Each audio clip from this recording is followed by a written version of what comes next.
Hello, parents and guardians, and welcome to Virtual Open House. I am very excited to be your child's math teacher this year for AP Calculus BC. So what I'm going to do right now is share my screen with you so that you can see some of the information related to our course and some of my expectations of your students this year. And if you need to pause this presentation at any moment, because I will be going through some slides fairly quickly, please feel free to do so. And of course, reach out to me and let me know if you have any questions at all.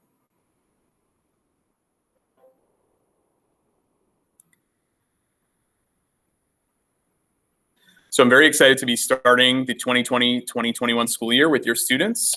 And just some quick information about me. This is my 15th year teaching in Fairport.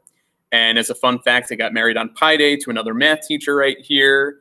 She has also taught in the district for the past 15 years, 13 at the high school. And she is currently the math instructional coach for K-12 in our district. We have 3 kids. Elodie in the middle here is 6, and she's a first grader at JA and loving it so far. And then our twins, Mason and Avery, who are 3, are all keeping us very, very busy. So quickly about this course, students who have successfully completed pre-calc honors will find success in this course. And this course covers approximately 2 semesters of college calculus, which I think is fantastic in that when students find success on the AP exam given in May, a lot of them will, if they feel comfortable, start their college career as freshmen in a Calculus 3 course. So we cover what Calc 1 and Calc 2 at the college level would look like, and then they can start with a ton of credits already just from this one course alone. You can see a quick list of course topics here that your students will be studying this year. And we do follow pretty closely along with the order that our textbook goes in. So if they have that at home, you can kind of look through and see that these are the topics that they'll be studying in that order. As far as course materials go, these are some things that I've already asked the students to come prepared with. Specifically, at this high level of mathematics, they will definitely need a graphing calculator in class with them, at home when they're working on assignments. At the bottom here, headphones, earbuds, and a Wi-Fi enabled device. This could be something like a cell phone, or if they have access to a Chromebook or a laptop, that would be fine as well. They may wind up using it in class, but certainly they'll need it for at home, and we'll describe why in just a little bit here. The math department grading policy that they've had each year as a high school student is that homework accounts for 10% of their grade, and then tests, quizzes, and projects are the other 90% of their grade. Our course will have a midterm exam in January, and then finally the AP exam in May. After that AP exam in May, we will do a little bit more work together, and students, instead of having a final exam, will be working on a final project for this course. So some hybrid learning expectations that I have for your students, and this was all shared with them on the first few days. The format that I'll be using this year is something called a flipped classroom, also known as an asynchronous model. I'm sure you've heard these terms used very frequently as of late, asynchronous versus synchronous learning. And essentially what asynchronous learning is students will be watching video lessons at home and taking notes on those to go along with those videos.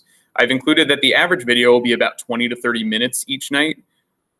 Now, if a video is, let's say, 25 minutes, it might take them 30 to work on the notes, because I encourage them to hit pause, work through some of the questions on their own, and then kind of go from there. And I would say this is fairly typical if they were working on a normal homework assignment instead of watching a video. It would be on average around this length of time anyway. On their days in class, I will wind up recapping the video from the prior night. I'll go over any questions that maybe they practice with on their own. And then after that period, the students will work on a homework assignment in class, hence why this is called and known as a flipped classroom model. So homework assignments will be due by 11:59 p.m. So this is a little bit different for this course as far as that the homework assignments will be collected once a week and not every night. And the students are well aware of what assignments are being collected, and they will be due every Friday. If your student is virtual this year, they are required to attend on the Monday, Thursday cohort group, and they've done a great job with that so far. On their remote days, my expectations of students in this course is that they will log on to the Google Meet link provided in our Google Classroom. And this way they can get that recap from the prior night's video. If they have questions from home, they can chime in on the Google Meet and let me know what questions they have. Once we're done with that question and answer period and recap, students who are in class will start working on the homework assignment. Students at home can choose to stay on the Google Meet and ask questions if they have them, or at that point, I will allow them to log off and work on their own. The students have been great about this process so far, but if your child ever does have a conflict with attending on one of their remote days, just let them reach out to me in advance, let me know, and we'll make other arrangements for them, or I'll get them the content that they missed that day. On Wednesdays, we have a fairly different schedule this year where we have 20-minute class periods with a big break during the middle of the day for students to be able to get work done. So students must attend on Wednesdays. They're all remote and virtual on Wednesdays. Attendance will be taken. Their videos should be on. They should be ready to work. And depending on where we are in a current unit on a Wednesday, we may just do a recap together for 20 minutes, or if it's a shorter lesson, we might actually just move on with our content. Because this course is fairly rigorous. It is the highest level of mathematics that we offer at Fairport High School. So you can understand the need that even if we only have 20 minutes together on a Wednesday, we might still be moving on with content, depending on what unit we're in. If your child needs any math assistance or extra help, math assistance is available all 9 periods at the high school, except on Wednesdays with our different schedule. And math assistance and extra help will primarily be done virtually this year. If a student is in person, they are allowed to come after school for extra help with me. But math assistance is completely virtual this year, which I think is a great advantage to students who are remote on any given day. If you're remotely working from home, you can tune into math assistance any period that you find yourself available, and a teacher in there may be able to assist you.